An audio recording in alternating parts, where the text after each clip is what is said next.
பழங்குடி மக்களை பாதுகாப்போம்,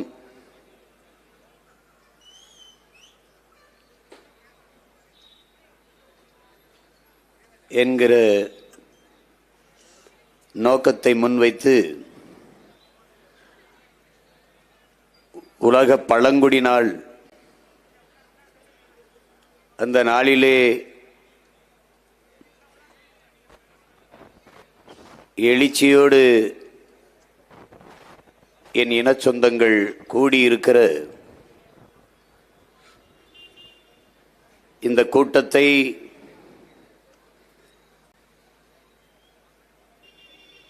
ஒருங்கிணைத்து நடத்தி கொண்டிருக்கிற பழங்குடி மக்களின் பாசறையினுடைய மாநில தலைவர் என்னுயிர் அண்ணன் கேப்டன் துரை அவர்களே, அவரோடு உடனின்று உழைத்த என் உயிர்க்கினிய தம்பிகள், தர்மபுரி மாவட்டத்தினுடைய நாம் தமிழர் கட்சியினுடைய களப்போராளிகள், என்னுயிர் தம்பி தங்கைகள், இங்கே நம்மோடு இந்த நிகழ்வில் பங்கேற்று கருத்துக்களை பதிவு செய்த பெருமக்கள் ஐயா ஜெகநாதன், ஐயா சுந்தரராஜன் போன்றோர்களுக்கு என்னுடைய அன்பும் நன்றியும்.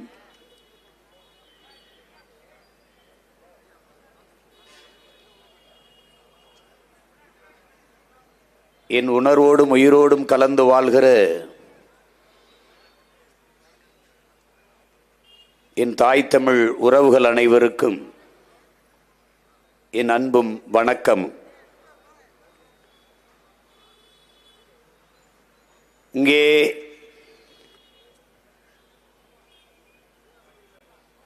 உரையாற்றிய என்னுடைய அண்ணன் ஆதித்தமிழர் விடுதலை இயக்கத்தினுடைய பொதுச் செயலாளர் வினோத் அவர்கள்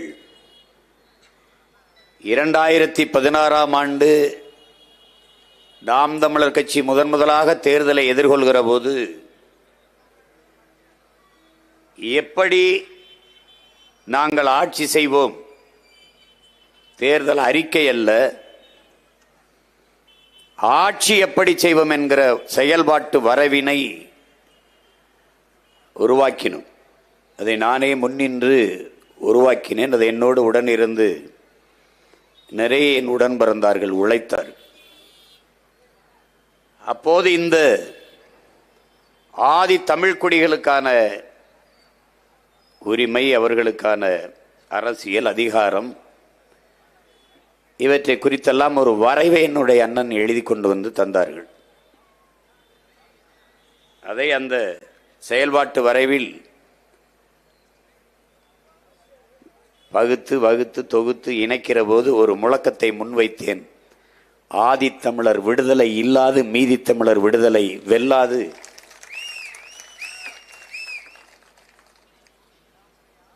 அதேதான்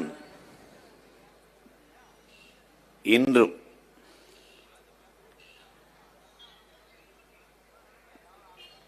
இங்கே பேசிய நம்முடைய மதிப்பிற்குரிய காவல்துறை அதிகாரி ஐயா சுந்தரராஜன் அவர்கள் சொன்னார்கள், நாங்கள் ஆதி தமிழ்குடி தாய்க்குடி குறவர்களுக்காக குரல் கொடுக்கிறோம் என்று.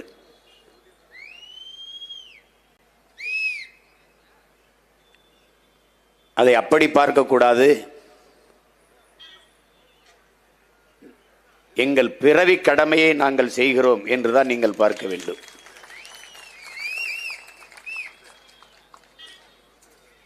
என் தாயின் கருவறையில் நான் இருந்ததை மறப்பதும், என் தாய்க்குடி குறவர் குடியை மறப்பதும் இரண்டும் ஒன்றுதான்.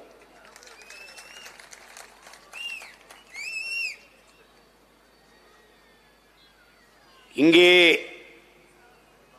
குறவர் குடி சார்ந்த பெருமக்கள் எனக்கு இதை கற்பித்து என்னை இது பேசு என்று நிர்பந்தித்து நான் பேசியதில்லை. நான் படித்து உணர்ந்து அறிந்து நானாக பேசியதுதான் அது. இங்கே கூடியிருக்கிற எல்லோரும் குறப்பைய மக்கள்தான் என்கிற உணர்வை நீங்கள் பெற வேண்டும். அதில் நானும் அந்த குடியிலிருந்து வந்தவன் தான் என்கிற பெருமிதமும் திமிரும் எனக்கு உண்டு. அறிவார்ந்த தமிழ் சமூக தம்பி தங்கைகளே, என்னிலும் இளைய தலைமுறை புரட்சியாளர்களே, உலகத்திலே மிக உயர்ந்த மனிதன் எவன்? எவன் ஒருவன் கீழே விழுந்து கிடக்கிறானோ, தாழ்ந்து கிடக்கிறானோ, கீழே விழுந்து கிடக்கிறானோ, அவனை தூக்கி மேலெழுத்துவதற்காக எவன் குனிகிறானோ அவன்தான் உலகத்திலே உயர்ந்த மனிதன் என்கிறான். நம்மிடையே தோன்றிய மகத்தான புரட்சியாளர் நம்முடைய பாட்டனார் வைகுந்தர் அவர்கள் தாழ கிடப்பவனை தற்காத்து நிற்பதே தர்மம் என்கிறார். ஒன்றை என் முன்னே அமர்ந்திருக்கிற என் உறவுகள், தொலைதூரத்திலிருந்து என் பேச்சுக்கை உற்று நோக்குகிற என் தம்பி தங்கைகளுக்கு கவனித்துக் கொள்ள வேண்டும். இங்கே தாழ்த்தப்பட்டவன் என்று உண்டே ஒன்றிய தாழ்ந்தவன் எவரும் இல்லை. தாழ்த்தப்பட்டவன் என்றால் யாரால் தாழ்த்தப்பட்டவன், எதனால் தாழ்த்தப்பட்டவன், ஏன் தாழ்த்தப்பட்டவன்? தாழ்ந்தவன் என்று எவனும் இங்கே இல்லை. அதில் தமிழன் எவனும் தாழ்ந்தவன் இல்லை. தமிழன் உலகத்தின் உயர்ந்த குடி, மூத்த குடி, தொல்குடி. நான் பேசினால் இனப்பெருமை உலகத்தில் பல்வேறு பேரறிஞர்கள் தங்கள் ஆய்விலே நிறுவியிருக்கிறார். ஏன் இந்த நாட்டின் பிரதமர் ஐயா நரேந்திர மோடி கூட உலகில் பல்வேறு நாடுகளுக்கு செல்லும் போதெல்லாம் தவிர்க்க முடியாது, உலகின் மூத்த மொழி தமிழ் எங்கள் இந்தியாவில் இருப்பது எங்களுக்கு பெருமை என்று பேசுகிற நிர்பந்தத்தை கொடுத்தவர்கள் நாம்.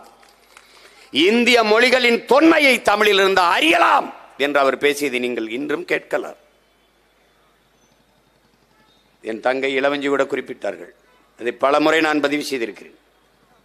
இந்த நாட்டை இந்துக்கள் நாடு என்று சொல்வதை ஏற்க இயலாது. இந்த நிலப்பரப்பு முழுதும் தமிழை தாய்மொழியாக கொண்ட தமிழர்களே, நாகர்களே பரவி வாழ்ந்தார்கள். நாம் நாகர்கள். நாகாலாந்து, நாகப்பட்டினம், நாகநாதன், நாகசாமி, நாகேந்திரன், இந்த பேர்கள்லாம் வர காரணமே தான் தமிழை தாய்மொழியாக கொண்டதால் நாம் தமிழர்கள் என்று அழைக்கப்படுது. என்னுடைய மூதாதைகள் மொழி கூட தமிழ்தான் என்கிறார் புரட்சியாளர் அண்ணல் அம்பேத்கர் அவர்கள். அதே காலகட்ட அந்த கருத்தை ஆம் அம்பேத்கர் சொல்வதை நான் ஏற்கிறேன் என்கிறார் மேற்கு வங்கத்தை பல ஆண்டுகள் முதலமைச்சராக இருந்த ஆண்ட பொதுவுடைமை தத்துவத்தின் பிதாமகன் ஜோதிபாசு அவர்கள்.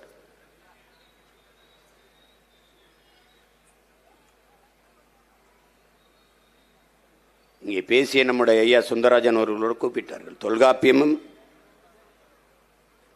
மாயுன் மேய காடுரை உலகு, சேயன் மேய மைவரை உலகு, வேந்தன் மேய தீம்புணல் உலகு, வர்ணன் மேய பெருமணல் உலகு என்று பாடுது. அது சின்ன தடுமாற்றம் எனக்கு இருக்கு, குழப்பம் இருக்கு. நான் கேட்டேன், பல அறிஞர்கள்ட்ட பதிலே இல்லை. முதல் திணை முதல் நிலம் குறிஞ்சிதான். கல் தோன்றி மண் தோன்ற காலத்தே வாளோடு முன் தோன்றிய மூத்த குடி, கல் தோன்றி மண் தோன்ற காலத்தே முன்தோன்றிய தமிழ் என்றெல்லாம் நமது முன்னோர்கள் சொல்வது பழம்பெருமை அல்ல.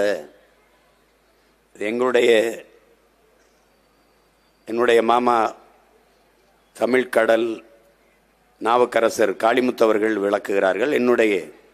நம்முடைய ஐயா கவிக்கோ அப்துல் ரஹ்மான் அவர்களும் விளக்குகிறார்கள். கல் தோன்றி மண் தோன்றா கேட்கும்போது இந்த தமிழங்க எப்பவுமே பீத்துவாங்க, ரொம்ப பெருமை பேசுவாங்க, என்னத்தையாவது பேசிட்டு இருப்பாங்க. கால் தோன்றிச்சா, மண் தோன்றலையா? தோன்றல, கல் தோன்றி விட்டது. மலை குறிஞ்சி திணை தோன்றிருச்சு, குறிஞ்சி நிலம் தோன்றிருச்சு. மண் தோன்றல, மண் மூன்றாவது நிலம், இரண்டாவது நிலம். முல்லையும் காடும் காடு சார்ந்த இடமும் முல்லை, மலையும் மலை சார்ந்த இடமும் குறிஞ்சி. ஏன் குறிஞ்சி? அங்கே குறிஞ்சி மலர்கள் நிறைந்து இருப்பதால் அந்த நிலத்திற்கு பெயர் குறிஞ்சி என்று நமது முன்னோர்கள் சூட்டினார்கள். அந்த நிலத்தில் வாழ்ந்தவர்கள் குன்றவர்கள் என்று அழைக்கப்பட்டார்கள். குன்றில் வாழ்ந்ததால் குன்றவர்கள். நாளடைவில் உச்சரிப்பு குன்றி குன்றி குன்றி குன்றி குறவர்கள் என்று அழைக்கப்பட்டு அந்த இனக்கூட்டத்தின் தலைவனாக நம்முடைய இறை முருக பெரும்பாட்டன் அங்கே உங்களுக்கு தெரியும்.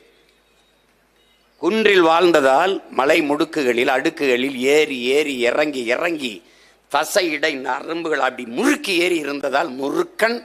அதான் சொல்லுவான்ல, திருவிக்கா சொல்றாருல்ல நம்ம தாத்தா, முகிழ்க்கும் தசையிடை அரும்புவதே அழகுங்கிறான். அப்படி கட்ஸ் ஆம்ஸ் கிம்ஸ்லாம் அப்படி அப்படி வச்சிருக்கான் பாரு, அதான்டா அழகுங்கிறான். நீ ஆண் அழகன் போட்டியில முகம் வெள்ளையா அழகா மீச முடியெல்லாம் வச்சிருக்கான அழகுன்னு தேர்வு பண்றதில்ல. அப்படி ஆம்ஸை காட்டணும், அப்படி பூஜத்தை காட்டணும், அப்படி சிக்ஸ் பேக் காட்டணும், அப்பதான் ஆண் அழகன் எடுக்கிறான். அந்த அழகன் தான் முருகன். அதனாலதான் முருகன் முருகன், அத முருகன் என்றால் அழகன் தான். அந்த நிலத்தின் தலைவன் தமிழ் இறைவன் முருகன். தங்கை இளவஞ்சி சொன்னது மாதிரி குன்றில் வாழ்ந்தோம், கிழங்குகளை உண்டோம். கிழங்குன்னு வேட்டையாடி உண்டோம். வேட்டை சமூகத்தில் தான் நாம். தமிழன் மரபே வேட்டையாடி சாப்பிடுறதா. நீ இன்னைக்கு சிவனுக்கு விரதம் இருக்கும்போது சைவம் சாப்பிடணுங்கிற, முருகனுக்கு விரதம் இருக்கும்போது சைவம் சாப்பிடணுங்கிற. நான் வம்புக்கு கரிமீன் சாப்பிட்டு தான் போறது. ஒன்னும் எனக்கு ஆகல, நல்லா தான் இருக்கேன். எந்த சாமிடா நம்ம சாமி சைவம்? ஏன்டா பைத்தியக்காரத்தன மாதிரி பேசிட்டுற? எவன்டா நம்மள சாமி? எந்த சாமிடா? எல்லா சாமியும் இங்க வர சூளாயுதம் வேலாயுதம் ஈட்டி எல்லாம் வச்சிருக்கு. என்ன வெள்ளரிக்காய் வெண்டைக்காடா வெட்டிக்கிட்டு இருந்துச்சு, வேலை வச்சுக்கிட்டு சூளாயுதத்தை வச்சுக்கிட்டு. வேட்டையாடி சாப்பிட்ட சமூகத்தின் மரபினரா நம்ம ரத்த அணுல அசைம ஓடி இருக்கு. சும்மா போட்டு அதுக்கப்புறம் அங்க காடுகளில் வேட்டையாடி விலங்குகளை உண்டோம், காய்கனிகளை உண்டோம், கிழங்குகளை உண்டோம்.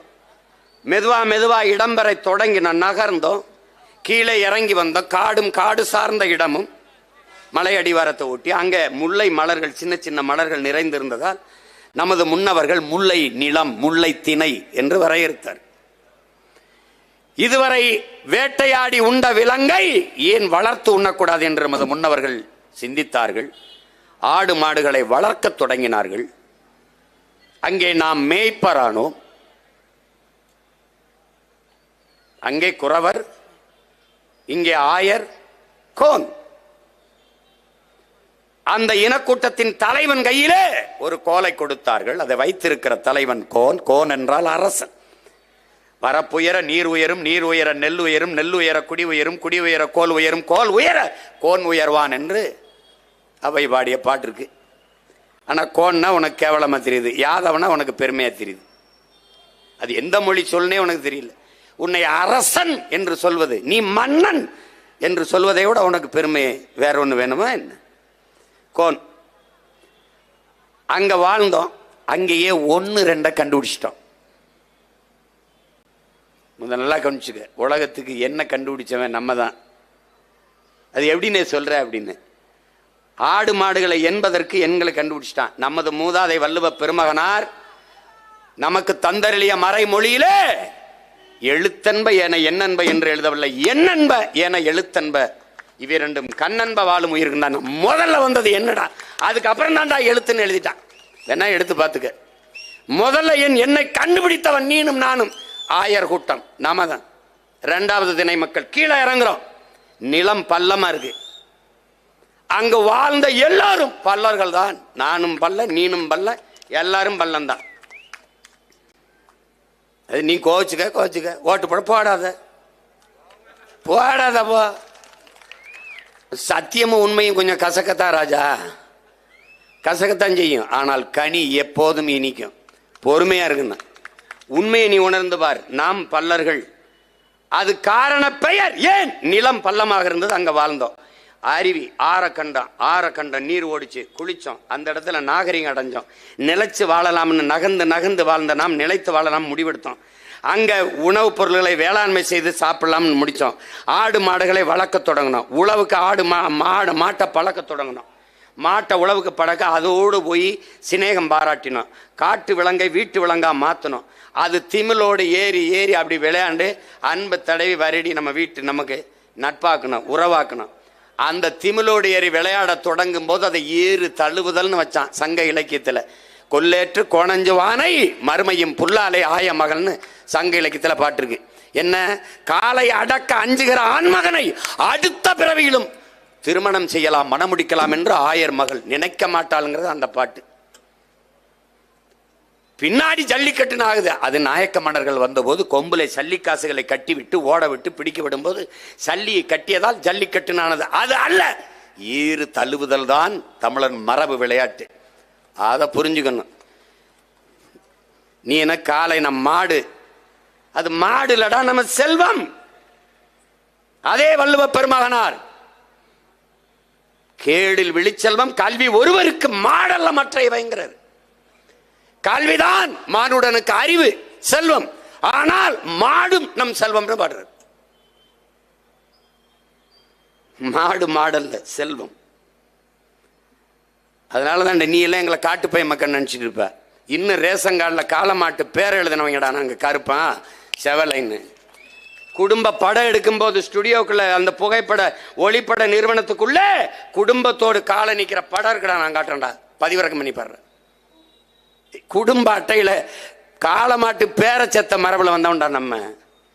கும்பிடுற தெய்வம் சிவனுக்கு முன்பே, சிவனை வணங்குவதற்கு முன்பு காளையை வணங்க வேண்டும் என்று முன்னாடி காளையை வணங்கி பின்னாடி இறைவனை வணங்கின கூட்டம் இனக்கூட்டது. அங்க நிலைத்து வாழ தொடங்கணும், அங்க வேளாண்மை செய்ய தொடங்கணும். அதுவரை தாய் வழி சமூகமா இருந்தது, அங்க தந்தை வழி சமூகமா மாறுது. ஒருவனுக்கு ஒருத்தின் ஆகுது, அவன் வேளாண்மை செய்ய போறான், வீடை பார்த்துக்கணும், குழந்தைய பார்க்கணும்னு.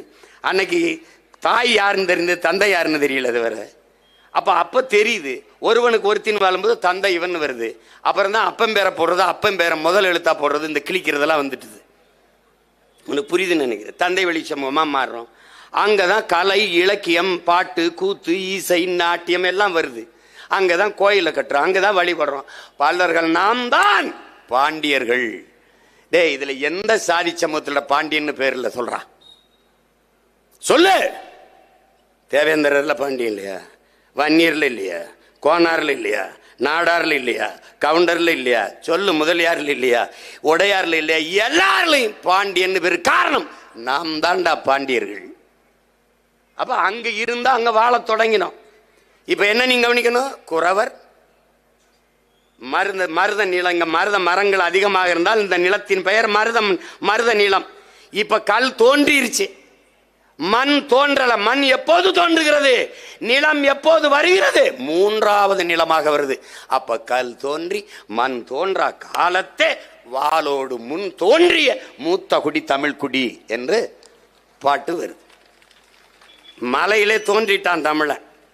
ஆதியில் காடுகளில் வாழ்ந்த மனிதர்கள் எழுப்பிய ஒளியிலே, அவர்கள் எழுப்பிய மொழியிலே இருக்கிற அந்த ஒளியிலே இருக்கிற அந்த ஒளி இருக்கிற மொழியில் இருக்கிற ஒளி, அது இன்று வரை தமிழ். தூரத்தில் இருக்கவனை கூப்பிட ஏய் ஓய் ஆனா அது இன்னைக்கு இருக்கு.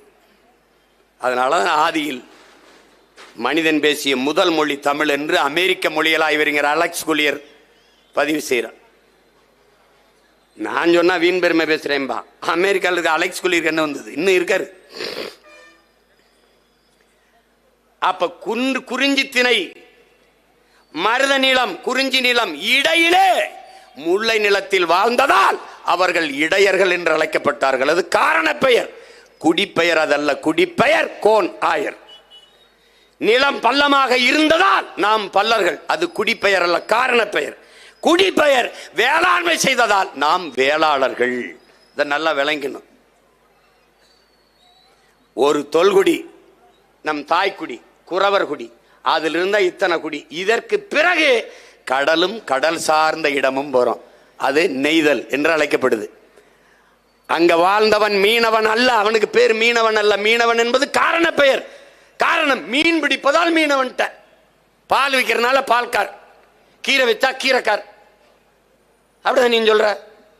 குப்பையை அல்றதுனால குப்பைக்காருங்கிற. குப்பையை போட்ட உடனே என்ன பேர் சொல்றது? பால் விற்கிறவர் பால்கார், சரி விற்கிறாரு பால்கார். காய்கறி விற்கிறவர் காய்கறிக்கார். அப்படிதானே சொல்ற? அப்படித்தான் சொல்ற. ஆனா குப்பையை ஆள்றவன குப்பைக்காரங்கிற. போட்ட உடனே என்ன சொல்றது? நீ தான்டா பெருங்குப்பை. உண்மையிலே குப்பைக்காரன் நீ தான்.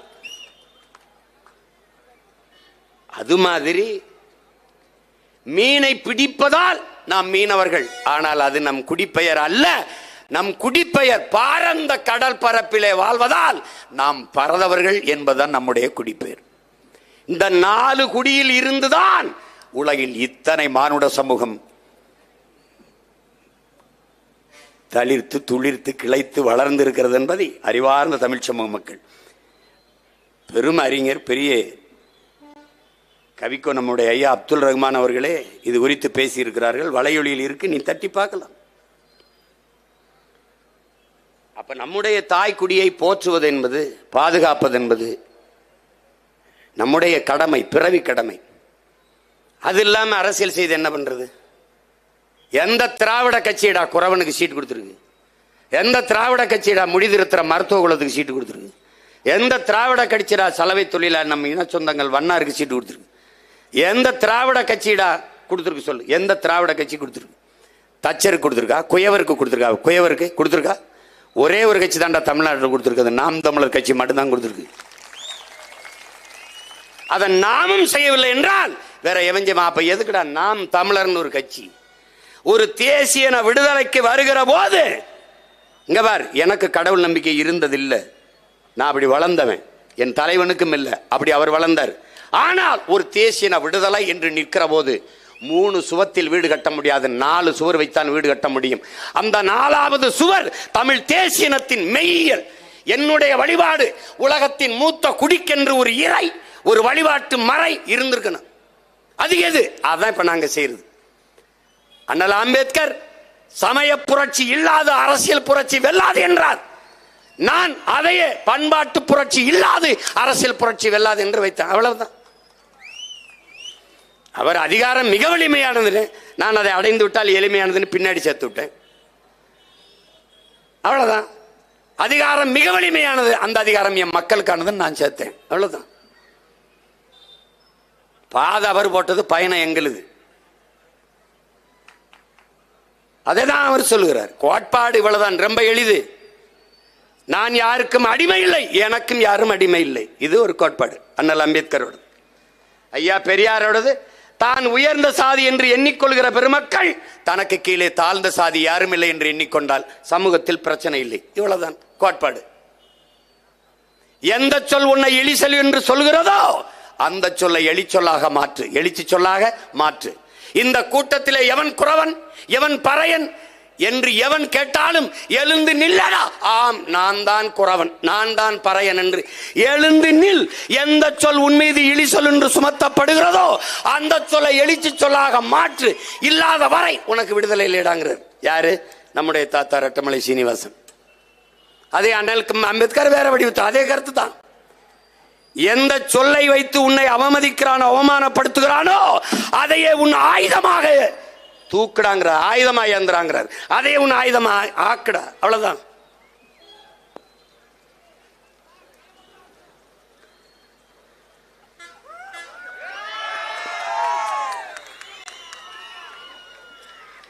இரு, எதுக்கு மழைக்கெல்லாம் பயந்து ஓடிட்டு இருக்க? மழை இல்லைனாலும் அழுகிற, மழை பெய்யல, மழையே பெய்யலைங்கிற, பெஞ்சா ஓடுற. நீ மழை பெஞ்சா அது பண்ற. வயநாட்டில் பாரு, செத்து போன ஆயிரக்கணக்கான மக்கள். இரு, மழையை நேசி, ரசி. சும்மா போட்டு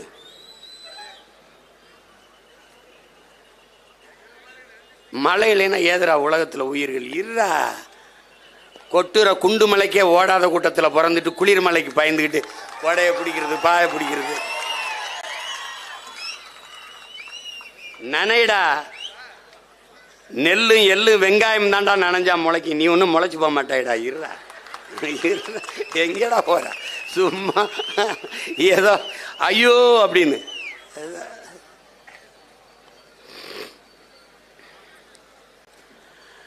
நாம் என்னென்ன சிக்கல்களை எதிர்கொள்றோம்? நீங்கள் ஒன்றை தெரிஞ்சுக்கணும்.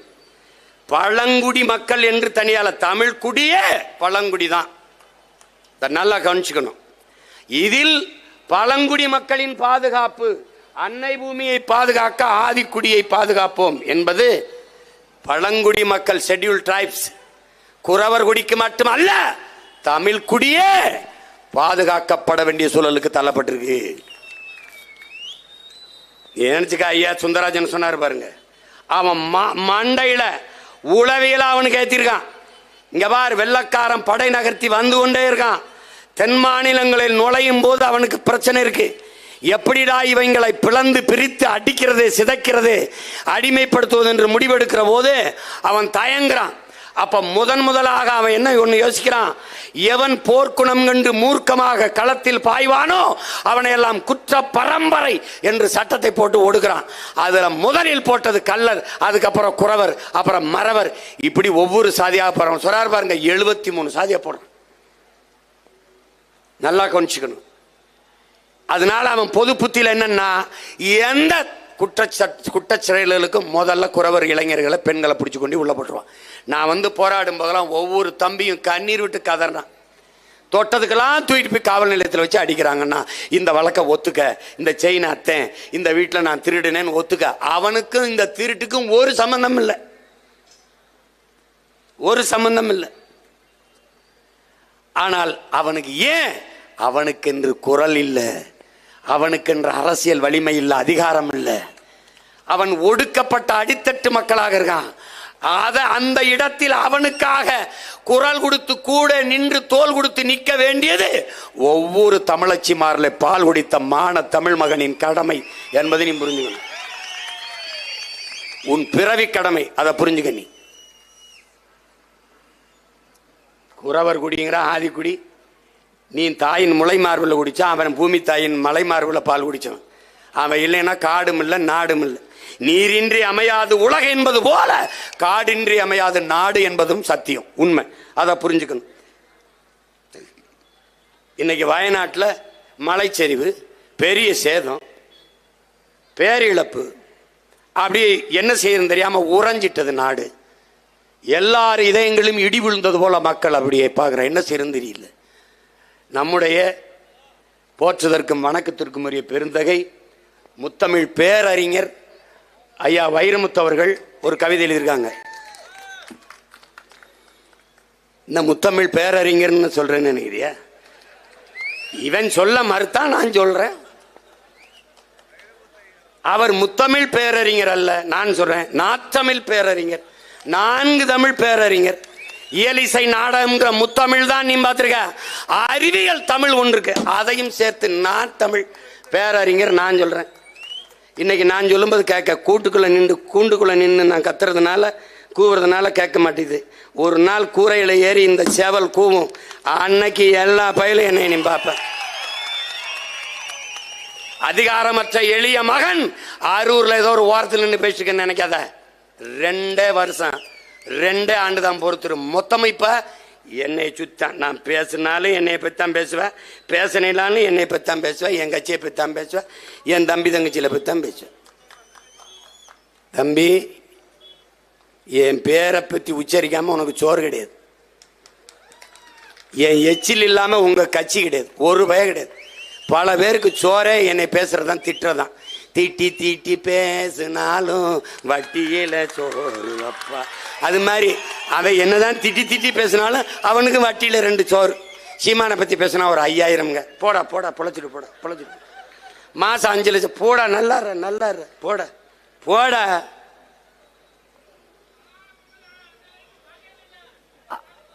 அப்படிதான். அது மாதிரி முத்தமிழ் பேரறிஞர் நம்முடைய ஐயா வைரமுத்து அவர்கள் மலைகளை, இங்க பாருங்க, மலைகளை மலித்ததும் காடுகளை அழித்ததும் நதிகளை கெடுத்ததும் தான் இந்த பேரழிவுக்கு காரணம்ங்கிறது.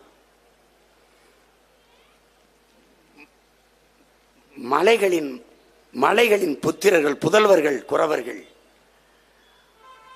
மரங்களின் மக்கள். மரங்களின் நீ தாய் தந்தையின் விரல் பிடித்து நடந்தாய், அவன் மரங்களின் கிளை பிடித்து நடைபயிற்சி நடந்தவன். நீ கிணறு குளங்களில் தண்ணி குடித்தாய், அவன் அருவியிலும் ஓடையிலும் நீர் குடித்து வளர்ந்தவன்.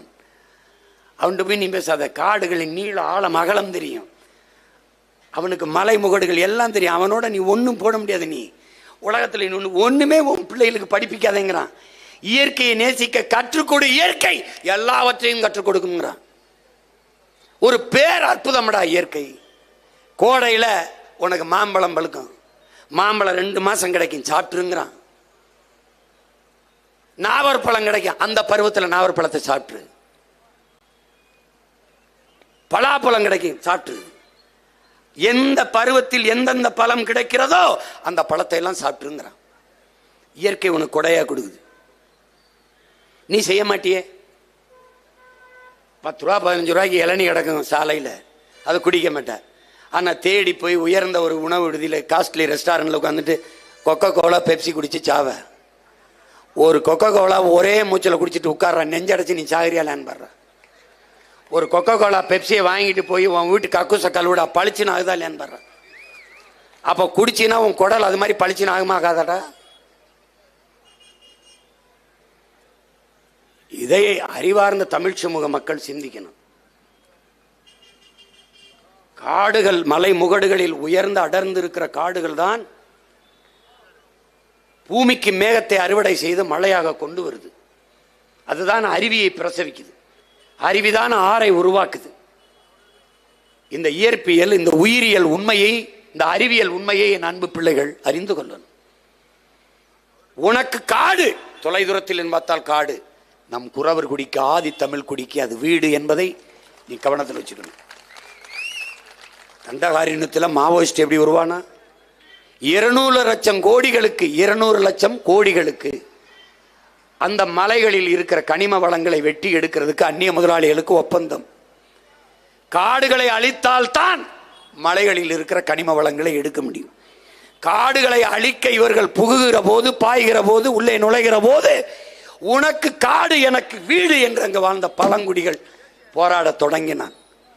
கட்டை விளக்கமாறு செருப்போடு களத்தில் வந்தவன் கையிலே துப்பாக்கி எப்படி வந்தது என்கிற கேள்வியை கேட்டால் யாரு மாவோயிஸ்ட் என்பது தெரியும், யாரு உருவாக்கியது என்பது தெரியும்.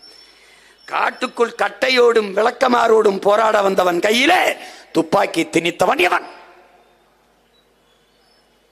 அவனை மாவோயிஸ்ட் சென்று பழி சுமத்தி சுட்டு கொன்னு சிறைப்படுத்தி சித்திரவதை செய்தது யார்? அவன் அவன் தாய் நிலத்தை தற்காக்க போராடுகிறான். நாங்கள் போராடுவது போல மேல்மாவில் 3000 ஏக்கரையின் விளைநிலத்தை நீ தொழிற்சாலை, சிப்காட் தொழிற்சாலைக்கு எடுக்க கூடாது, அந்த போராட்டம் போல. காட்டுப்பள்ளியில் 6111 ஏக்கரை கடலிலே நிலத்திலே நீ எடுக்க கூடாது, அந்த போராட்டம் போல. மீத்தேன், ஈத்தேன் எடுத்துக்கொள்ள, ஹைட்ரோ கார்பன் எரிவாயு, பயோகாஸ் எடுத்துக்கொள்ள, ஆடு மாட்டு கழிவு, மக்கிய இலைதலை கழிவே போதுமானதாக இருக்கிற போது என் பூமி தாயின் ஈரக்கொலைய இதயத்தை நீ அறுக்காதே என்று நாங்கள் போராடுவது போல அவன் போராடினான். அவன் தாய் நிலத்தை, வாழ்விடத்தை பாதுகாக்க போராடினான். இது அவன் அடிப்படை உரிமை, பிறப்புரிமை, ஜனநாயக கடமை. அதை மாவோயிசம், தீவிரவாதம் என்றார்கள். அப்படி என்றால் சீனாவில் இருக்கிற எல்லோரும் மாவோயிஸ்ட் தானே? அவனோட என் நட்பு பாராட்டுகிறாய், என்னது இது? அது மாதிரிதான் நம் பழங்குடிகள். அவங்க சொன்னாங்க 150 பேருக்கு நான் வந்து பேசி மாவட்ட ஆட்சியரோட சண்டை போட்டு சாதிச்சான்றது. எங்க அண்ணன் கேப்டன் துறை சொல்றாரு 3000 பேருக்கு பெற்றுக் கொடுத்துருக்கான். இப்ப பெற்றுக் கொடுக்கிறோம், அப்புறம் நாங்களே கொடுப்போம், அவ்வளவுதான். அந்த நாளுக்கு தான் இவ்வளவு வேலை செஞ்சுக்கிட்டு இருக்கோம். கிருஷ்ணகிரியில் இருக்கிற நம் குடிகளை, நம்ம ஆதி தமிழ் குடிகளை ஆந்திராவில் இருக்கிற காவலர்களை வந்து விசாரணைன்னு கைது பண்ணி கொண்டு போய் காவல் நிலையத்தில் வைத்து நம் அக்கா தங்கை வன்புணர்வு செய்து உயிர் உறுப்பிலை மிளகாப்பொடியை தூவி பிற அந்நிய மாநிலத்திலிருந்து, அருகில் இருக்கிற மாநிலத்திலிருந்து உன் மாநிலத்தில் இருக்கிற உன் பெண்ணை விசாரணை என்று நள்ளிரவில் கைது செய்து கொண்டு போனதை தடுக்காதவர்கள் இந்த திராவிட திருவாளர்கள். உன் அண்ணன், உன் மகன் இந்த மண்ணிலே அதிகாரத்தில் இருந்தால் வந்து என் அக்கா தங்கச்சி தொற்றுப்பானான்னு ஒரு நிமிஷம் நீ கற்பனை பண்ணி பார்த்துக்க. தூக்கி உள்ளதுக்கு போட்டு அவனை மிளகாப்பொடியை வச்சு தேய்ச்சி விட்டுருப்பேன். எங்க தேய்ச்சிருப்பேன்னு நீ எரிச்சு பார்த்துக்க. அந்த இதுக்கு கமிஷனர் அலுவலகத்தில் போய் குற்றப்பதிவு செய்தும் ஒரு நடவடிக்கையும் இல்லை, ஒன்றுமில்லை. அந்த என் அக்கா தங்கையோடு களத்தில் நின்று போராடியது நாம் தமிழர் கட்சியின் மகளிர் பாசறை தங்கைகளும் என் தம்பிகளும் தான் என்பதை அறிவார்ந்த தமிழ் சமூக மக்கள் எண்ணற்ற பேர் பல்லாயிரக்கணக்கான மனுக்களை கொடுக்கிறார்கள். அவர்களுக்கு ஒரு ஆறுதல். தன் மகனிடத்தில் சொல்லிவிட்டால், தன் அண்ணனிடத்தில் சொல்லிவிட்டால், தன் தம்பியிடத்தில் சொல்லிவிட்டால் அவன் குரல் கொடுப்பான். அவர்களுக்காக நான் நிற்பேன் என்கிற நம்பிக்கை தான். எல்லா நோய்க்கும் எல்லா சிக்கலுக்கும் கடவுளிடத்திலே நீ முறையிடுவது போல. கடவுள் என்ன குடல் மருத்துவரா, இல்லை தலைவலி மருத்துவரா, இல்லை காய்ச்சல் மருத்துவர், எந்த மருத்துவர் தெரியாது. ஆனா எல்லாவற்றுக்கும் எனக்கு எப்படியாவது எனக்கு வலியை குணப்படுத்திடு ஒரு நம்பிக்கை. அதுபோல என் இன மக்கள் அதிகாரமற்று நின்றாலும் தன் மகன் தனக்காக பேசுவான் என்ற நம்பிக்கையிலே எண்ணற்ற மனுக்களை கோரிக்கைகளை எங்களிடத்திலே வைக்கிறார்கள். கேட்கிற இடத்தில் இப்போது, நாளை தீர்க்கிற இடத்தில் விரைவில் உங்கள் பிள்ளைகள் வரும். இங்க பேசிய என் தம்பி சண்டாளாங்கன்னு அண்ணன் பாடிற வேணாங்கிறான். ஏன் நாம் பாடல ஐயாத பல பாட்டு, அடி சண்டாலி உன் பாசத்தாலே பாட்டு இருக்கு. சண்டாலி ஓம் பாசத்தாலே தம்பி அமீர் அவர்கள் எடுத்து அந்த பருத்தி வீரன்லாம் பாட்டு இருக்கு. எத்தனை பாட்டு இருக்கு, நான் வேணா அனுப்புறேன், வலையொலியில் இருக்கு, தட்டிப்பாரு. சண்டாளான்னு ஐயா கருணாநிதி பலமுறை எழுதியிருக்காரு, மனோரால உரையாடல் எழுதியிருக்காரு, பாச பறவைகள்ல உரையாடல் எழுதியிருக்காரு. சண்டாளனா யாருன்னு நம்முடைய தாத்தா நாமக்கல் கவிஞர் எழுதியிருக்காரு. தாயை பழித்தவன், தந்தையை நிந்தித்தவன், நானோ சண்டாளன், நீதாண்டா சண்டாள், இவனெல்லாம் சண்டாளன் ஒரு பெரிய பாட்டு எழுதியிருக்காரு. இருக்கு, நீ எடுத்துப்பாரு. கம்ப ராமாயணத்தில் இருக்குது, கந்த சஷ்டி கவசத்தில் இருக்கு, திருமூலர் தந்த திருமந்திரத்தில் இருக்கு, பைபிள்ல இருக்கு, தமிழ்நாடு இருக்கு. இந்த என்ன அகர முதலில் சண்டாளன் ஒரு பெரிய பாடம் நடத்தி வச்சிருக்கான். சண்டாளன் கருணாநிதி சண்டாளன் சொன்னது இவ்வளவு வலிக்குதுன்னா 60-100 வருஷமா உலகத்தின் மூத்த குடி தமிழ் குடி எங்களை, உலக மொழிகளின் தாய்மொழி தமிழின் பிள்ளைகளை, எங்களை திராவிடர்கள் திராவிடர்கள் என்று நீங்கள் இத்தனை ஆண்டுகளாக சொல்லும் போது எங்களுக்கு எவ்வளவு வலிச்சிருக்கும் பாரு. இது அவமானமா இருந்தால் இது ஒரு தேசினத்திற்கு எவ்வளவு பெரிய அவமானம். நீ நல்ல வீரன், எதற்கு தமிழ் புதல்வன் தொகை கொடுக்கிற? திராவிட புதல்வன் சொல்லு, நீ பார்ப்போம். தகைசால் தமிழர் விருது, தகைசால் திராவிடர் விருது கொடுங்க. எங்க ஐயா நல்லகனு கொடுத்தீங்க, இப்ப ஐயா குமரி ஆனந்தன் கொடுக்குறீங்களா? தகைசால் திராவிடர் கொடுங்க பார்ப்போம். எவ்வளவு பெரிய ஏமாற்று. இந்த 3 ஆண்டுகள்ல இந்த அரசு பெற்றிருக்கிற அரிய உயரிய பெருமை 1000 ரூபாய் அரசு என்பதுதான். 1000 ரூபாய் அரசு. பள்ளிக்கூடத்தை கட்டி சீரமைக்க முடியல, சிற்றூர்கள் தரும் பள்ளிக்கூடங்களை. நான் பிறந்த என் ஊர்ல சிவகங்கை மாவட்டத்தில் அரணையூர்ல நான் படித்த தொடக்க பள்ளியினுடைய சீரமைப்பை நாங்க செஞ்சோம். எங்க அண்ணங்க ஊர்ல இருக்க அண்ணங்களோடு நான் பணம் கொடுத்து சீரமைச்சேன். ஆனால் இன்னும் 2 வாத்திய ஆசிரியர்களை பணி நியமனம் செய்ய முடியல, போராடிட்டு இருக்கேன். பிள்ளைகளுக்கு சமைச்சு கொடுக்கிற சத்துணவு பணியாளருக்கு சம்பளம் கொடுக்க முடியல. நீ கொழுப்படுத்திட்டு போய் சதுரங்க விளையாட்டு 100 கோடிக்கு, இப்ப இந்த ஃபார்முலா 4 ஃபார்முலா 4 அப்படின்னு ஒரு கார் பந்தயம், அது 50-60 கோடி. இது அப்போ அறிவு கருவறையாக இருக்கிற வகுப்பறைகளை, பள்ளிகளை, ஒரு நாட்டின் எதிர்காலம் அந்த நாட்டின் வகுப்பறையில் தீர்மானிக்கப்படுதுங்கிறான். ஒரு அறிவார்ந்த சமூகத்தை உருவாக்க ஒரு ஆகச்சிறந்த பணி கல்வி பணி. அதை கற்கிற பள்ளிக்கூடங்களை சீரமைத்து ஆசிரியர்களுக்கு உரிய ஊதியம் கொடுத்து தரமான கல்வியை தேசத்தின் குடிகளுக்கு கொடுக்க முடியல. கேட்டால் திராவிட மாடல். என்ன மாடல்? என்ன மாடல்? நீ ஏதோ பழங்குடி மக்கள் குறவர் குடிக்குத்தான் ஆபத்து பாதிப்பு நினைச்சிட்டு இருக்க. நீ வாழ்ந்துட்டியா? நீ இதை வாழ்ந்துட்டியா? 1000 ரூபாய்க்கு நீ கையெந்திர நிலைமையில தான் இருக்க. தமிழ் புதல்வன் அந்த அந்த பணம் கொடுக்கிற அறிவிப்பு வரும்போது இன்னைக்கு செய்தித்தாளில் படிச்சு பார்த்தீங்கன்னா, வறுமை கல்வி கற்க, கல்விக்கு ஏழ்மை ஒரு தடை இல்லை, கல்வி கற்க ஏழ்மை ஒரு தடை இல்லை. ஏன் 1000 ரூபாய் கொடுக்கிறாருல? என் மக்களிடத்துல ஒரே ஒரு கேள்விதான் உங்க மகன் கேட்பேன். இந்த 1000 ரூபாயை இந்த அரசு ஏன் தர வேண்டும்? எதற்காக தர வேண்டும்? இந்த பணத்தை எப்படி தருது? இந்த கேள்வியை நீங்க எழுப்பி பார்க்கணும். எதுக்காக பெண்களை குறி வச்சு 1000 ரூபாய் கொடுக்குது? பெண்களுடைய வாக்கை பெற முடியல. எதற்காக பெண்கள் கல்லூரிக்கு பெற பெண்களை குறி வைக்குது? இளம் பெண்கள், இளைஞர்கள் சீமான் பின்னாடி ஆயிரக்கணக்கில் திரளுகிறார்கள். சீமான் யார்? முதலமைச்சர் மகனா, பேரனா? இல்லை. யார்? 1 லட்சக்கணக்கான கோடி வச்சிருக்கானா? பல ஆயிரம் கோடி வச்சிருக்கானா? இல்லை. பல முறை பதவியில் இருந்திருக்கானா? இல்லை. யார்? இந்த கூட்டத்தில் ஒருவன். அவன் கண்ணாடியில் முகத்தை பார்க்கிற போது என் முகம் அவனுக்கு தெரியுது. அவன் நினைக்கிறான் நான் தலைவன். என் முன்னாடி நிக்கல, என் அண்ணன், என் சித்தப்பன், என் பெரியப்பன், என் மாமன், என் மகன் என்று இந்த மக்கள் என்னை நேசிச்சு கொடுறாங்க. நடிகர் கட்சி ஆரம்பித்தால் அவரை பார்க்க கூடுவார்கள், சீமானை பார்க்க கூட மாட்டார்கள். அவன் என்ன பேசுகிறான் என்று கேட்க கூடுவார்கள். என்ன பேசுவான்? அவர்களுக்காக பேசுவான்.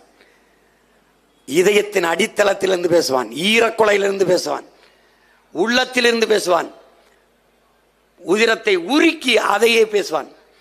பல ஆயிரம் ஆண்டுகளாக அவன் இனம் தூக்கி சென்ற வலியவே மொழியாக்கி பேசுவான். அவனுக்காக பேசுவான். அதனால் எனக்கு அருகில் நிற்பான். பெருந்தலைவர் காமராஜர் வட இந்தியாவில் போய் பேசிக் கொண்டிருக்கிற போது தமிழிலே பேசிக் கொண்டிருக்கிறார், வேட்டி சட்டையில் தமிழ். முன்னாடி இருக்கிறவரெல்லாம் கைதட்டுகிறார்கள். அவர்களுக்கு தமிழ் தெரியாது, கைதட்டுகிறார்கள். பக்கத்தில் இருந்து ஒருத்தர் கேட்கிறாரு, அவர் என்ன பேசுறாரு, ஏன் கைதட்டுறிய? என்ன பேசுறாருன்னு தெரியல, ஆனா எங்களுக்காக பேசுறாருன்னு தெரியுது. அது மாதிரி இந்த மக்கள், என் உடன் பிறந்தவர்கள், தங்கை தம்பிகளுக்கு தெரியும், அந்த அண்ணன் அவங்களுக்காக பேசுறேன்னு தெரியும். அதனால ஒரே ஒரு தடவை கேளுங்க, எதுக்கு இப்ப தமிழ் புதல்வனுக்கு காசு?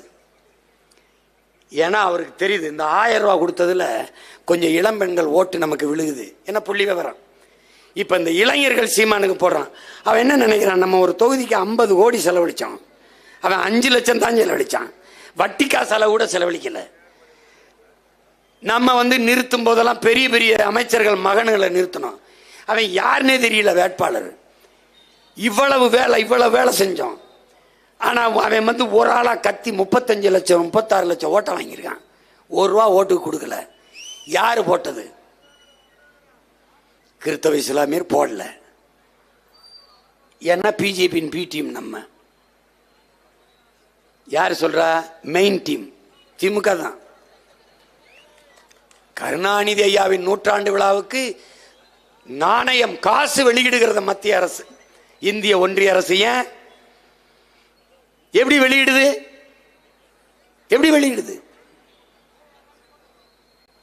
வெளியிடுது யார்? ஐயா ராஜ்நாத் சிங் பாதுகாப்புத்துறை அமைச்சர் வெளியிட போறார். அந்த நேரத்தில் இவங்க ஒரு பண்ணுவாங்க பாரு, அந்த மேடையை மட்டும் பாரு. எவனாவது நிமிந்து நின்று பேசிட்டான்னா என்ன கேள்வி? ஆனா நம்மள பீட்டியும் தான்.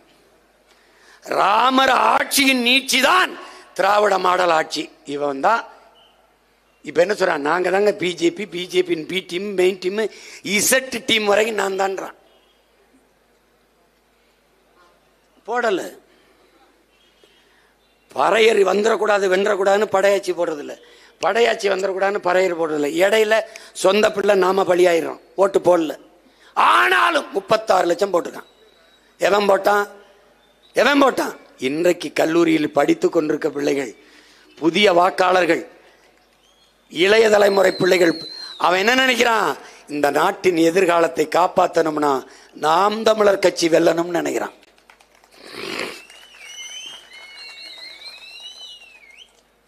இன்னைக்கு 4.5 லட்சம் முத தேர்தலில், அப்புறம் 17.5 லட்சம், அப்புறம் 30 லட்சம், இப்ப 36 லட்சம். இது 1,20,00,000 ஆகும். இந்த நாடு நமதாகும். இந்த துயரங்கள், இந்த துன்பங்கள்லாம் ஒழியும். நீ கவலையே படாது.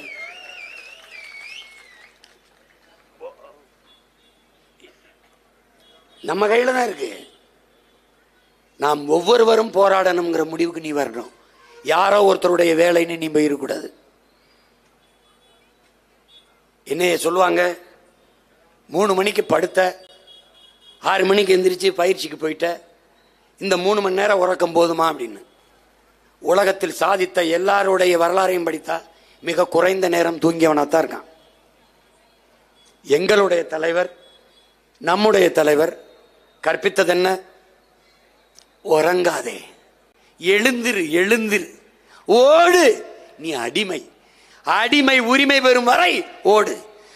உன் இனம் விடுதலை பெறும் வரை ஓடு, ஓடு. ஒரு நாள் நிம்மதியாக உறங்கலாம், உன்னை ஒருவரும் எழுப்ப மாட்டார்கள் உன் மரணத்திற்கு பிறகு. அப்படின்னா என்ன சொல்றார்? மரணம் வரை ஓடுறாங்கிறார். அப்படி அவர் ஓடினார். அவர் பிள்ளைகள் நாம ஓடணும். எதுவரை? விடுதலை. நம்முடைய ஐயா அப்துல் கலாம் என்ன சொல்றார்? உன்னால் முடியும் வரை போராடாதே, நீ நினைத்தது முடியும் வரை போராடுறாங்கிறார். நீ என்ன நினைக்கிற? தூய தமிழர் ஆட்சி, தமிழ் தேசிய ஆட்சி இங்க மலரணும். ஏதோ குறவர் குடிதான் தாழ்த்தப்பட்டிருக்கு, ஒடுக்கப்பட்டிருக்கு. ஆதி தமிழ் குடி பறையர் குடி தான் தாழ்த்தப்பட்டிருக்கு, ஒடுக்கப்பட்டிருக்கு. நீ என்ன வாழ்ந்துட்டேன்னு சொல்லு, சொல்லு, நீ சொல்லு. ஒண்ணும் கிடையாது. அதனால எல்லோரும் சேர்ந்து இந்த பணியை செய்யணும். இது காலம் கையளித்திருக்கிற கடமை, வரலாறு நமக்கு விட்டிருக்கிற பெரும்பணி என்பதை என் அன்பு உடன் பிறந்தார்கள், என்னினும் இளைய என் தம்பிதங்கள் புரிந்து கொள்ளணும். அவன் பேசுவான், வியாக்கியானம் பேசுவான், இதெல்லாம் வெல்றதா, இதெல்லாம் போறதா, இவன் அதை பேசிவிட்டான், அதை பேசிவிட்டான், சீமான் இப்படி மேடையில் பேசலாமா அப்படின்னு. இப்போ ஒன்றும் அப்படி பேசலையே. 2 நாளைக்கு முன்னாடி ஒரு புத்தகம் வெளியிட்டேன், எங்க ஐயா மருத்துவர் பழனிவேருடைய புத்தகம். அந்த வெளியீட்டில் நான் அப்படி பேசலையே. நீ என்ன மொழியில் பேசுகிறியோ அந்த மொழியில் பேசினால்தான் உனக்கு புரியும். அதனாலதான் அப்படி பேசுறோம். எங்கள் தலைவர் எங்களுக்கு கற்பித்ததான். உன் எதிரி எந்த மொழியில் பேசுகிறானோ அதே மொழியில் பேசுற. கருத்துனாலும் கருத்து, கருவினாலும் கருவி.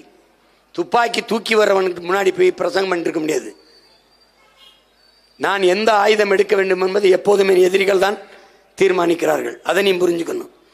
வாங்க சீமான், வாங்க ஐயா, வாடா சீமான், என்னடா சொல்றான், இதாங்க, இதுதான். புரிஞ்சுக்கிச்சா? இதுக்கு மேல விளக்கம் கேட்க கூடாது. இதுதான் அன்புனா அன்பு, வம்புனா வம்பு. நீ வெட்ட ஓங்குற போது விழுந்து கும்பிட ஈன பயன் நினைச்சுக்கிறாத. எங்களை இந்த கூட்டத்தை நீ வெட்டணும்னு நினைக்கிறதுக்கு முன்பே வெட்டி முடிக்கிற ஆட்கள் என்பதை மனசுல வச்சுக்கிட்டு இயங்கு. இந்த ஆட்டத்தை நீ எவ்வளவு நாள் ஆடுவாயின் பாரு தம்பி. எவ்வளவு வேகமாக சுத்துற, முதல்ல சுத்தி விட்ட பம்பரம் எங்க ஆணி இருக்குன்னு தெரியாத அளவுக்கு வேகமா சுத்தும். ஒரு நாள் அப்படியே தள்ளாடி தள்ளாடி தள்ளாடி சத்துன்னு விழும். நாங்க எப்படி தெரியுமில்ல, ஆக்கர் போடுறதுக்கு சுத்திட்டு பம்பரத்தை நாக்கில் எச்சியை தொட்டு அப்படியே நிற்போம். விழுந்த உடனே போட்டா 2 தெரிச்சு ஓடும். ஒரு நாள் நீ விழும்போது உன் மண்டையில ஆக்கரை போட்டு பேக்கல, நீ பார்த்துக்கிட்டே இரு. ஏதோ எங்க அவரை அசிங்கப்படுத்துறாங்க, ஐயோ அவரை பேசலாம், அவரை தாண்டா பேசணும். ஐயா கருணாநிதி இப்ப நாகரிகம் இல்லாம பேசிட்டார். டே அவரெல்லாம் நாகரிகமா பேச சொல்றதே அநாகரிகம்டா, வைத்தியக்கார பயில்களா. இந்த நாட்டில் அநாகரிக அரசியல், அதனுடைய ஆதி தொடக்கமே அவர் தான்டா. வளையொலியில் இருக்கு, தட்டி அனுப்ப முடியாது அக்கா தங்கச்சிக்கு, அவ்வளவு அவசியமா இருக்கு. என்ன போட்டு கட்டுப்பாரு. ஏய், ரஷ்ய புரட்சியாளர் லெனின் சிலையை சாச்சிட்டான். ஒரு 3 வயசு பையன் தலை மேல ஏறி நின்று ஒன்று கடிச்சிட்டான். தட்டி பாரு, படம் இருக்கு. பங்களாதேஷின் தந்தை முஜிபுர் ரஹ்மான் மண்டையில ஏறி அடிச்சு சாச்சிட்டான் சிலைய. ரெவல்யூஷன், புரட்சி. இலங்கையில புரட்சி, ராஜபக்சே அப்பனுக்கு வச்சிருந்தான் சிலை, தூக்கி குப்பையில் தள்ளிட்டான். புரட்சி.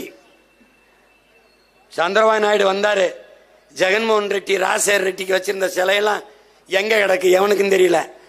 அதே நிலைமை இங்க வரல, நீ பார்த்துக்கிட்டே. ரொம்ப ஆடுற, நீ ரொம்ப ஆடுற. பதவி திமிரலையும் பண திமிரலையும் ஆடுற. இது 2 என்கிட்ட இல்ல. ஹிட்லர் சொல்றான், அதை உங்களுக்கு மறுபடியும் நான் சொல்றேன். இலக்க எதுவும் இல்லாதவன் இடத்திலே சவால் விடாத. என்கிட்ட இலக்க உயிரை தவிர ஒரு மயிரும் இல்லை. பார்த்து நடந்துக்க, பார்த்து நடந்துக்க. நீ ஒன்றும் கிடையாது. நீ அதிகபட்சமாக என்னை என்ன பண்ணி போடுவ? ஜெயிலில் போடுவ. என்னை மாதிரி மகிழ்ச்சியானவன் உலகத்தில் இல்லை. ஒரு ஃபோன் தொல்லை இல்லை, ஒரு இது இல்லை. நிம்மதியாக படிப்பேன், நிம்மதியாக குறிப்பெடுப்பேன். எப்போ வெளியில் விட்டே வந்து உன்னை கொல்லுவேன், வச்சு கொள்வேன். இப்பவே நான் கேட்கிற கேள்விக்கு எதுக்கும் பதில் இல்லை, எதுக்கும் பதில் இல்லை. ஏதோ பேசிட்டு அலைகிற நீனு. பார்த்து பண்ணுங்க, நியாயமாற கவனம். பல சாம்ராஜ்யங்கள் சரிஞ்சிருக்கு, உனக்கு ஒன்றும் இல்லை. திராவிடம்னா என்னன்னே சொல்ல தெரியல, பார்த்துக்க. நீ வைதேகத்தந்தா படத்தில் வந்த விஜயகாந்த் மாதிரி. ஐயா விஜயகாந்த் தெரியுமில்ல? 2 ரீலுக்கு முன்னாடி செத்துருவார். ஆனால் ரேவதி அம்மா வந்து அந்த காதலியை கூட்டிகிட்டு வருவாங்க, காதலனையும் காதலியும் ஊரை விட்டு தப்பிக்க விடுறதுக்கு. ஊர் எல்லையில் வெள்ளச்சாமி அருவாளோட நிற்பார். அவர் செத்து 1 மணி நேரம் ஆயிடுச்சு, ஆனால் அப்படியே நிற்பார் அருவாளோட. வரலாம் ராதாரவி தான் ஊர் மக்கள்லாம் பயந்துக்கிட்டு அப்படியே நிற்பாங்க. கடைசியாக ஒரு காற்றடிச்சோன்னு சத்துன்னு விழுவார். அப்படி நீ செத்துட்டா ரொம்ப நாளைக்கு முன்னாடி. சும்மா ஒரு கத்தியை வச்சு படம் காட்டிக்கிட்டு இருக்கா. ஒரு நாள் நீ விழுவா பாரு. நீ டெட் பாடி செயற்கை சுவாசம் கொடுத்து ஒன்று உயிர்ப்பிச்சு வச்சிருக்கான், ஆக்சிஜன் சிலிண்டரில் வச்சிருக்கான். உனக்கு கோட்பாடு இருக்கலடா. நீ பெரிய கொம்பன் கொள்கையாளன் தானே. ஐயா பெரியார் பேரறிஞர் அண்ணா அவரெல்லாம் வளர்த்த கொள்கையாளன் தானே. காசு கொடுக்காம கூட்டத்தை கூட்டுறா. கட்சியை கலைச்சுட்டாங்க, போறோம்டா கூட்டுறா. உன் திராவிட கொள்கை திராவிடம் என்பது பேசி கூட்டு பார்ப்போம். தலைவனும் நீங்க அப்பா முதலமைச்சரும் அமைச்சரும் சேலம் மாநாட்டில் பேசிக்கும்போது 3 சீட் ஆடிக்கிட்டு இருக்கான். போய் சமையலறையில் பிரியாணி சாப்பாடை தூக்கிட்டு போயிட்டு இருக்கான். எண்ணெய் கேனு சீரக பொட்டலம் அந்த சமையக்கார் உப்பை கூட வாங்க எடுத்துட்டு போவாங்க. ஐயோ, இவங்க மாநாடு போடும்போது எல்லா இடத்துலையும் வாழை மரத்தை தாரோட வெட்டி வச்சிருது. கரும்பை அப்படியே பல ஆயிரக்கணக்கில் நட்டுறது. ஏன் பெரியவங்க விவசாய பற்றி உங்கள் அப்பா அம்மா எனக்கு ஏதாவது தெரிஞ்சிருந்தா வாழையை தாரோட வெட்டி நடுவியா, கரும்பை வெட்டி நடுவியா? அது விளைய வைக்க எவ்வளவு காலம், அது எவ்வளவு சத்துள்ள உணவுப் பொருள். அதை கொண்டாந்து வீதியில் கட்டி என் ஜனம் கூட்டம் முடிச்சு போகும்போது விக்குன்னு அந்த தாரை அத்து கரும்பு அத்து கட்டா கட்டிக்கிட்டு கருமம். என்னடா உங்களுக்கு இதில் ஒரு பெருமை இருக்கு? என்ன பெருமை இருக்கு சொல்லு? ஏதாவது விவசாய குடும்பத்தில் பிறந்தவன் எப்படி பண்ணுவானா? கார் ரோதைக்கு பூ போடுறது, மேலே பூ போடுறது. எங்கள் கட்சியில் எவனாவது மாலை போட்டு பார்த்துருக்கியா? செத்தா போடு, உயிரோடு இருக்கும்போதுக்கு போடுற. அதுவும் ஒரு மாலை போடு போதும். சாமிக்கு போடுற நிறுத்து, தலைவர்களுக்கு போடுற. இன்னைக்கு பாட்டன் தீரம் சின்னமலைக்கு போட்டோம், ஆனால் அம்பேத்கருக்கு போட்டோம். மரியாதை விட்டு. பூ உனக்கு பூக்கல, எனக்கும் பூக்கல. அது பூச்சி வண்டு வண்ணத்து பூச்சி சீட்டுக்கு பூக்குது, விடுறா. அதை போய் இவர் பெருமை. அதுல இவனுக்கு பரவாயில்ல, மேல வீசுறது, கார் சக்கரத்துக்கு போடுறது. இப்படி ஒரு கூட்டம் உருவாயிருக்கு பாருங்க. எல்லாத்தையும் மாற்றணும், ஒழிக்கணும். அதுக்கு ஒரே ஒரு வழிதான் இருக்கு. திராவிடம் ஒழிகன்லாம் பேசாத, திமுக ஒழிகன் பேசாத, நாம் தமிழர் வளர்க வெல்கன்னு பேசு. கருணாநிதி அவர்கள் ஒழிகன்னு பேசாத, தலைவர் பிரபாகரன் வாழ்கன்னு பேசு.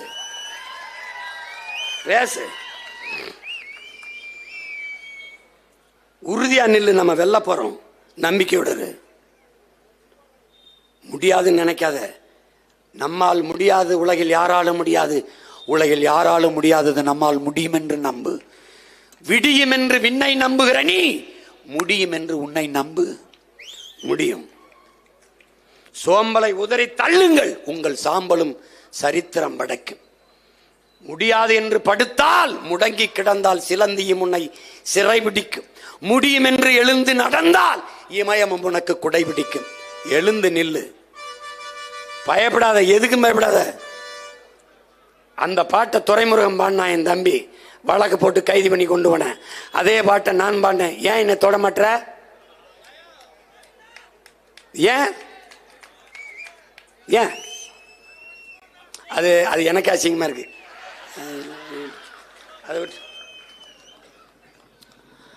அதை விட்டு அதனால அவங்க என்னமோ நம்ம அவங்கள பார்த்து பயப்படணும்னு நினைக்கிறேன். நம்மளை பார்த்தா எல்லா பயிலும் பயப்படுறான். அதனால நீ ஒன்றும் கவலைப்படாத. இன்னும் 2 ஆண்டு இருக்குன்னு நினைக்காத. 10 மாதம் தான் இருக்கு 26 தேர்தலுக்கு. படையை பெருக்கு, தடையை நொறுக்கு, இறுதி இனத்தின் விடுதலையே இறுதி இலக்கு. விட்டாத சிறை அதை நிறை, வழக்கு இல்லாது விடியாது கிழக்கு. இந்த கோட்பாட்டை உள்வாங்கிக்க. ஒன்றும் கிடையாது.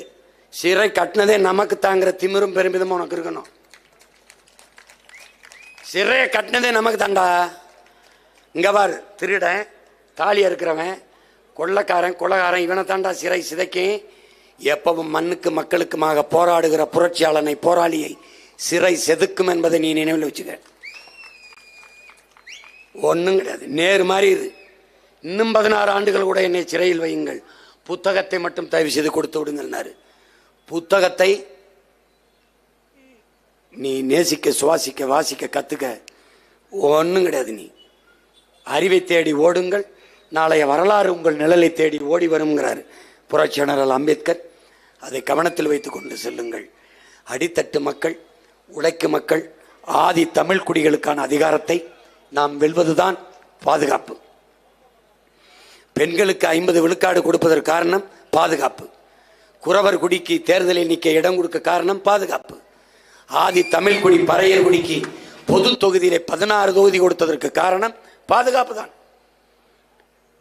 அதிகார அரசியல் வலிமையும் அதிகார வலிமையும் தான் பாதுகாக்கும். அதனால கவனத்தில் வைத்துக்கொண்டு வேலை செய்யணும்.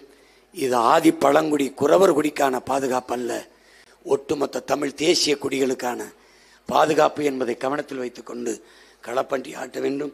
நம்முடைய தாய்க்குடி, அதை மதிப்பதற்கு பதிலாக மிதிப்பதென்பது பெரும் கொடுமை. அந்த கொடுமையை இளைய தலைமுறை தமிழ் பிள்ளைகள் செய்யக்கூடாது. அவர்களுக்கு தோளுக்கு தோல் நின்று, துணையாக நின்று, அவர்களுடைய அரசியல் வலிமையை, அதிகாரத்தை வென்று கொடுக்க வேண்டியது நம்முடைய பிறவி கடமை என்கிற உறுதியை ஏற்க வேண்டும். இந்த பழங்குடி நாளிலே பழங்குடி மக்களின் உரிமைக்காக நாம் களத்திலே நின்று அவர்கள் உரிமையை பெற்றுக் கொடுக்க வேண்டியது ஒவ்வொரு தமிழ் பிள்ளையின் கடமை என்கிற உறுதியை ஏற்போம். புரட்சி எப்போதும் வெல்லும். நம் வெற்றி அதை நாளை சொல்லும். தமிழ் தாய் வாழ்க, தலைவர் பிரபாகரன் வாழ்க. நாம்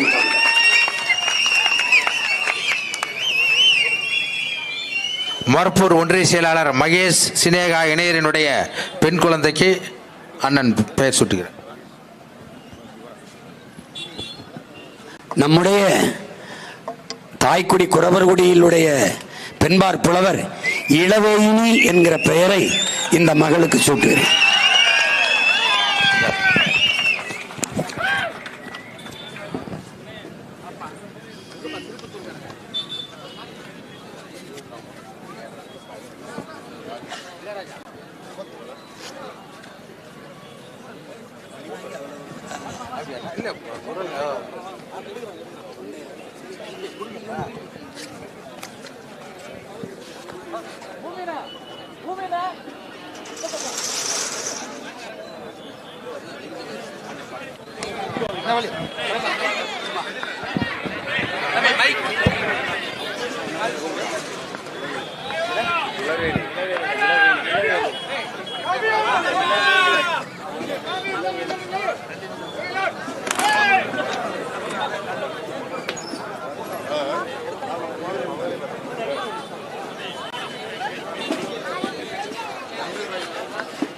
Hello.